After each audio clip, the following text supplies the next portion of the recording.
12 de octubre y ya tenemos la polémica y los políticos acechan como buitres a la historia. De un legado como el nuestro, que fue llevar precisamente el español detrás de las misiones, el catolicismo y por tanto la civilización, la libertad al continente americano. Yo creo que España, cuando llegó a aquel continente, liberó al continente. Liberó al continente, porque si no, los pocos cientos de españoles que fueron capaces de liberar aquel continente debieron ser Superman. No lo conquistaron, lo liberaron, porque si no es imposible entender cómo unos cientos consiguieron liberar a tantísimos miles de personas de aquel continente que estaban absolutamente sojuzgados, salvaje, incluso caníbal. No puede ser que España siga celebrando el 12 de octubre como un día de fiesta nacional. ¿Fiesta de qué? Fiesta de la muerte, fiesta de la invasión, fiesta de la tortura, fiesta del genocidio. ¿Qué celebra España? ¿Qué celebra el rey de España? El rey de España lo que debe hacer es pedir perdón. En el vídeo de hoy voy a hablar de los políticos, pero en esencial vamos a hablar de uno que es AMLO, Andrés Manuel López Obrador. Pidió que España, el monarca y el papa pidieran perdón por los atroces acontecimientos que ocurrieron en el siglo XVI. Envié ya una carta al rey de España y otra carta al papa para que se haga un relato de agravios y se pida perdón a los pueblos originarios por las violaciones a lo que ahora se conoce como derechos humanos. Hubieron matanzas, imposiciones, conquista. Se hizo con la espada y con la cruz. Se edificaron las iglesias arriba de los templos. Bueno, se excomulgó a nuestros héroes patrios, a los padres de nuestra patria, a Hidalgo y a Morelos. Entonces es el tiempo ya de decir, vamos a reconciliarnos, pero primero pidamos perdón. Yo lo voy a hacer también porque después de la colonia hubo mucha represión a los pueblos originarios. Habla de pueblos originarios, pueblos que en principio no sabemos si se refiere a los pueblos del siglo XVI, los pueblos del siglo X, porque ¿quién determina que son originarios? Vale, podríamos decir que son de la zona, ¿no? De la región, que siempre han estado allí. Pero desde luego, si nos vamos al vídeo anterior de las 7 teorías sobre cómo llegó el ser humano a América, precisamente no se tiene claro quién llegó a América. No es un término preciso. Pueblos originarios que supongo que se refiere a los pueblos indígenas americanos, pero ¿cuáles? Porque se refiere desde una perspectiva actual a los indígenas actuales, cuando no son originarios, hay mucho mestizaje, hay muchísimo desarrollo cultural. Podría ser a los pueblos actuales a quien se refieren o a los pueblos indígenas del pasado, es que no lo sabemos, pero parece que se refieren más a los actuales. Pero es una cuestión muy banal y superficial que se puede referir a cualquier pueblo originario en cualquier circunstancia, por lo tanto vamos a dejarlo fuera del discurso. No tiene fuerza argumentativa, porque ni siquiera él mismo sabe a quién se refiere. Encuentro, descubrimiento, como se le pueda llamar. ¿Cómo le llama O'Gorman? Del Papa, desde luego, lo ha conseguido.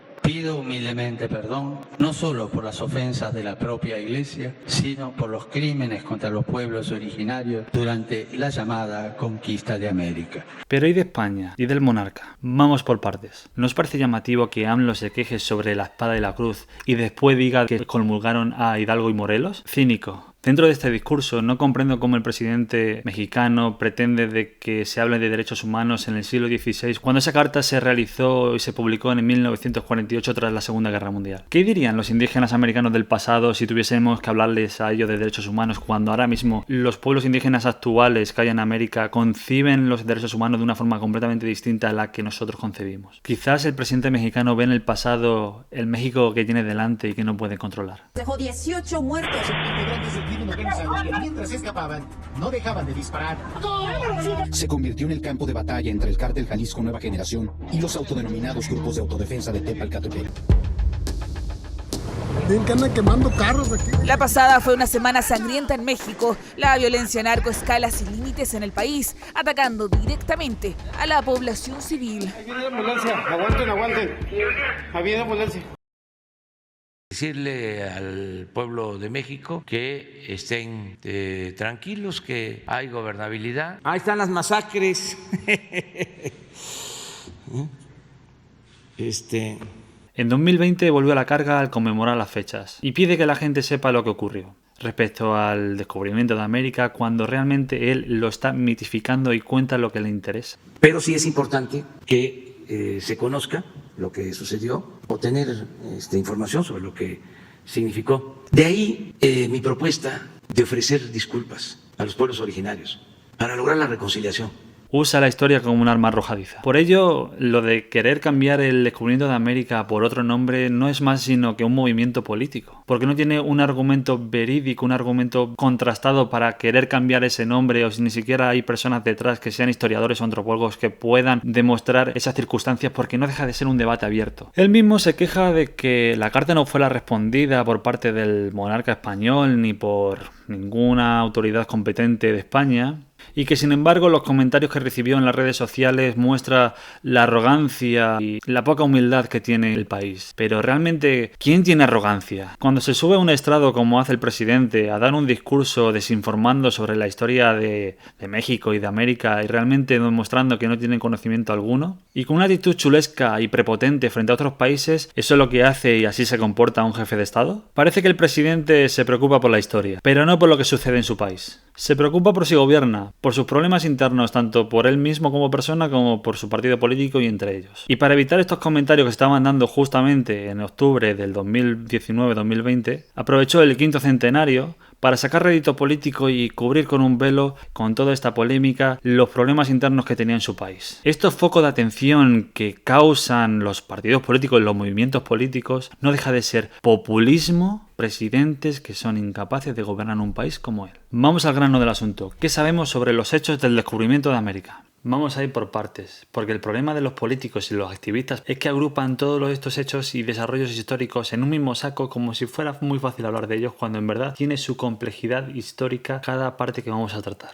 Primero, ¿qué supone el descubrimiento de América? Desde el punto científico fue cuando Vespucio identificó el continente cuando acompañó en Colón, no me acuerdo si en el segundo o el tercer viaje. No es como se piensa que cuando llegó Colón ya había descubierto un nuevo continente tal y cual. Cuando Colón llegó, realmente lo que él pensaba, al igual que su tripulación, es que había llegado a las Indias, a Asia. ¿Es un descubrimiento? Pues técnicamente sí, porque fue un descubrimiento para todos los pueblos del mundo, y igualmente para los pueblos indígenas latinoamericanos en sus diferentes descubrimientos, porque fue poco a poco. Para los europeos fue primero, después para los árabes y después para los asiáticos. Es un hecho histórico que antes de 1942 realmente el ser humano estuvo separado en continentes y en ese momento se volvieron a juntar, dando lugar a la primera globalización del mundo. ¿Qué fue para Colón y su tripulación? Pues como hemos dicho, realmente pensaron que llegaron a las Indias, a Asia, porque lo que Colón pretendía era encontrar al Gran Khan, que era quien tenía la pasta en Asia. Que su llegada a América porque buscaba el oro y otras cosas ya es otra cuestión que no podemos tratar en este vídeo y que se podrá tratar en otro, pero hay que entender que era otra época, otras circunstancias, otro contexto. El problema es traer esta concepción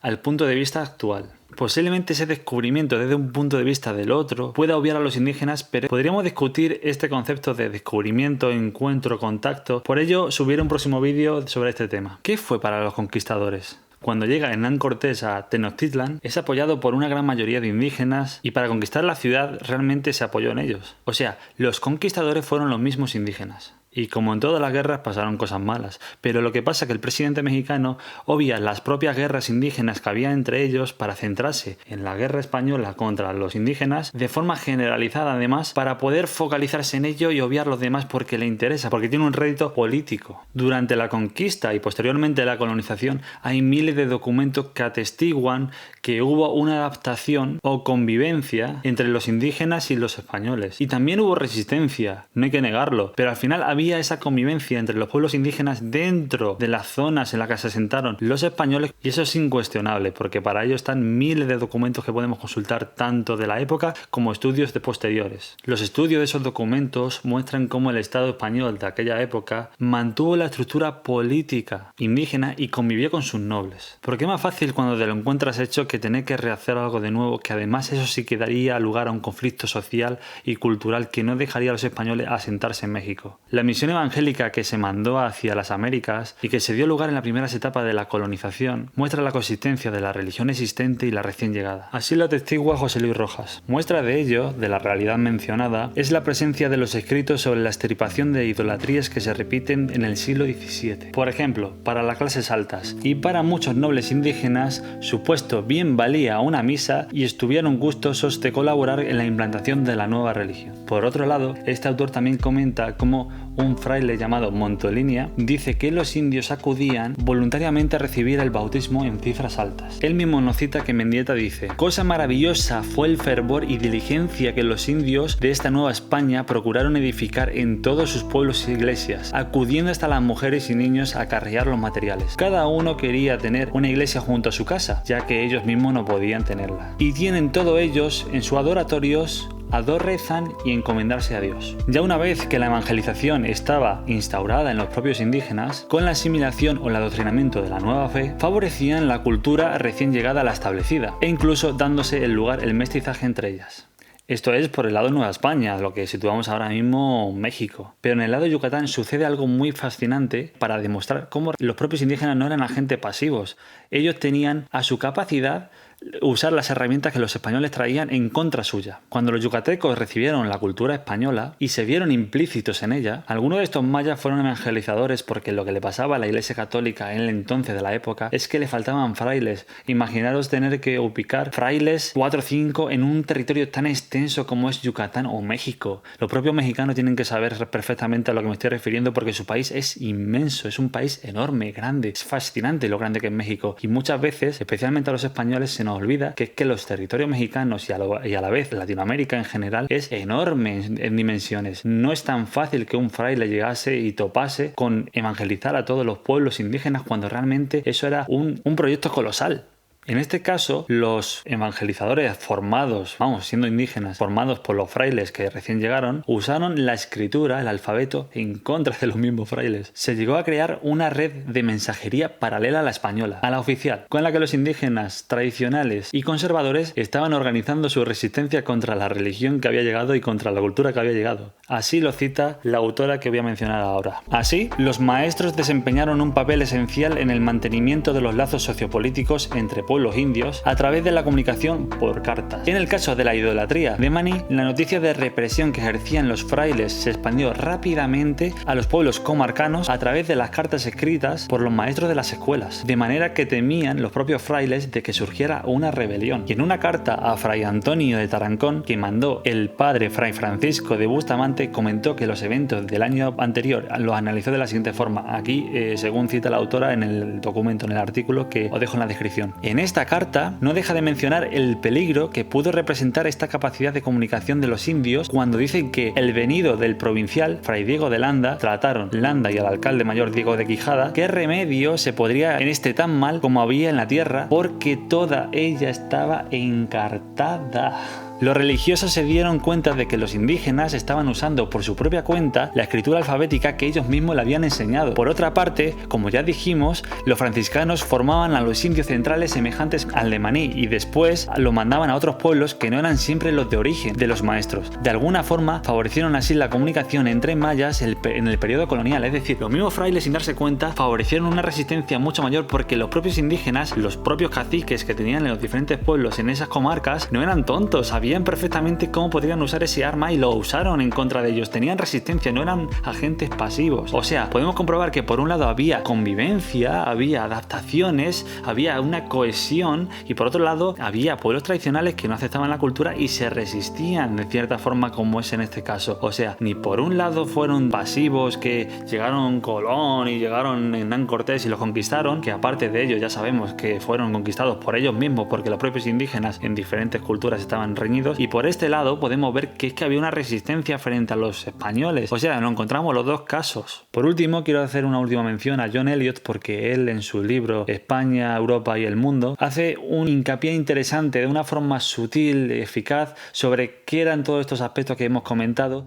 En la América británica se hallaba fuera de las áreas de colonización europea y en la América hispánica se encontraba situada realmente dentro de los confines de la sociedad, es decir, no estaban apartados. A medida que descendían las cifras de la población indígena, la comunidad colonizadora de criollos se veía reforzada por las inmigraciones que venían de España. Al mismo tiempo, una población mestiza rápido en crecimiento trataba de hacerse lugar en ella dentro de un mundo desarrollado de la sociedad colonial. O sea, uno de los mayores problemas que tiene el aspecto colonial es que no están bien definidos los indígenas, el mestizaje y los criollos muchas veces estaban tan compactados que cuando se intenta hacer una especie de censo o estudio acerca de la población indígena, que ya de por sí los censos que se hacen son de tributajes que no tienen nada que ver con un censo real de población, están tan mestizados que no se sabe con exactitud los indígenas, los mestizos y los criollos que había en aquella época. Sigo. Los indios, aunque maltratados y explotados, no se hallaban en modo alguno completamente indefensos ante la opresión. En muchas partes de América española aprendieron las artes de lo que se ha llamado la adaptación resistente, a menudo con resultados notables, y los estudios Stern en Perú lo comprueban. No obstante, también se ha de reconocer que fueron beneficiarios de una cultura política hispánica en la que ahora se veían incorporados de mala gana. Desde los principios de la colonización hasta la llegada de la independencia de las posesiones americanas, 3 siglos más tarde, la corona española sostuvo coherentemente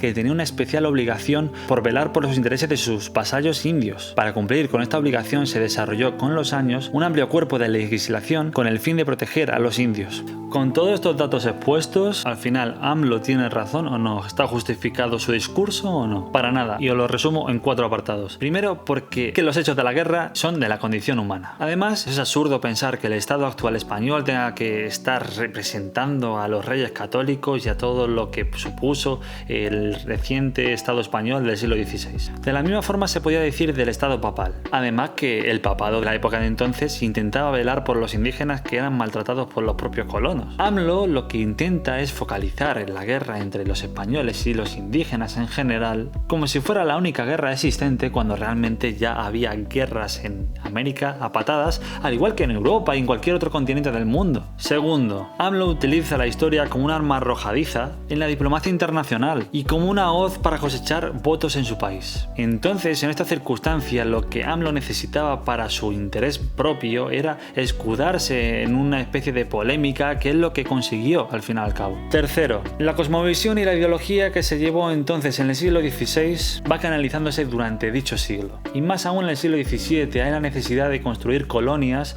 en todos los territorios de América para poder desarrollar dichas regiones. La construcción formó parte tanto de españoles, criollos, mestizos, indígenas y todo tipo de personas que formaron al final la sociedad de la colonia americana, que era muy diversa. Y con ello surgen nuevas élites y nuevas clases, tanto élites como humildes, que da lugar y que fue producto del mestizaje que hubo en la época. O sea, lo que heredan los próximos presidentes a partir del siglo XIX en América son precisamente los estados que se han ido construyendo de esta conversión cultural y social y étnica, que prácticamente parece que están rechazando con su propio discurso estos presidentes de Latinoamérica. Cuarto y último, que es lo más irónico de todo este asunto, es que AMLO trate de pedir perdón a los pueblos originarios, pueblos indígenas actuales, como si fuera suficiente, cuando a estos pueblos indígenas en sus diferentes regiones le faltan para comer, le faltan para higiene y le faltan especialmente para defenderse ante los narcotraficantes, paramilitares y todo tipo de desgracias que le ocurren a su alrededor, que el Estado no es capaz de llegar a esas zonas y defenderlos. Cuando hoy en día narcos secuestran familias y matan familiares